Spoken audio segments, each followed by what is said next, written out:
किसी चीज का रूपाकार इसके विशिष्ट लक्षण हैं। अफलातून के विचारों के सिद्धांत से सही समीकरण बना लेने के उपरांत अरस्तु ने तय किया कि यथार्थ विभिन्न अलग अलग वस्तुओं में से बना है और इनमें ही रूपाकार तथा सार तत्व की एकता है। सार तत्व वह है जिससे चीज़ें बनी हैं, जबकि रूपाकार किसी चीज़ का अपना विशिष्ट लक्षण होता है। एक मुर्गी तुम्हारे सामने पंख फड़फड़ा रही है। सोफी, मुर्गी का रूपाकार स्पष्टतः इसका पंख फड़फड़ाना है और यह कुकड़कू करती है और अंडे देती है। अतः मुर्गी के रूपाकार से हमारा तात्पर्य मुर्गी जाति के विशिष्ट लक्षणों से है, या दूसरे शब्दों में कि मुर्गी क्या करती है। जब मुर्गी मर जाती है और अब कुकड़कू नहीं करती, तब इसके रूपाकार का भी अस्तित्व नहीं रहता। एकमात्र जो शेष रह जाता है वह मुर्गी का सार तत्व है। और शोक की बात है सोफी, किंतु अब यह मुर्गी नहीं है। जैसा मैंने पहले कहा, अरस्तु प्रकृति में होने वाले परिवर्तनों से सरोकार रखता था। सार तत्व में सदैव ही विशिष्ट रूपाकार के प्रत्यक्षीकरण की संभाव्य क्षमता होती है। हम कह सकते हैं कि सार तत्व सदैव ही सहज संभाव्य क्षमता को प्राप्त करने की दिशा में प्रयत्नशील रहता है।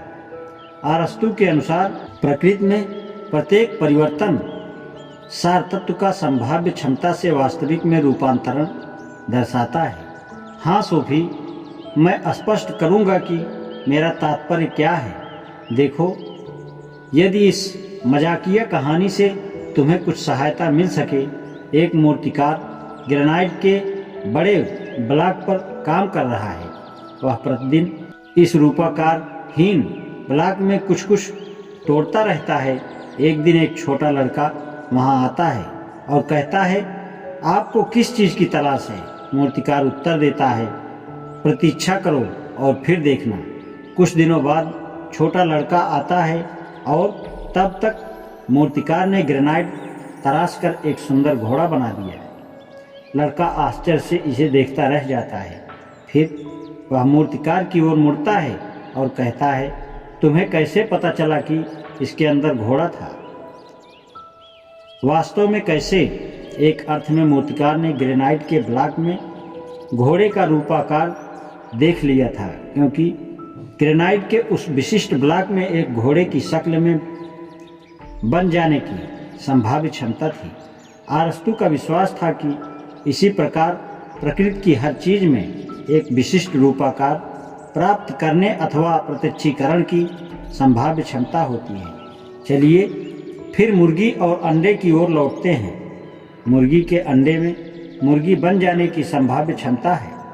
इसका यह अर्थ नहीं है कि मुर्गी के सारे अंडे मुर्गी बन जाते हैं। उनमें से कई नाश्ते की मेज पर फ्राइड अंडे, ऑमलेट या अंडे की भुर्जी बनकर खत्म हो जाएंगे और अपनी संभाव्य क्षमता को कभी प्राप्त नहीं कर सकेंगे।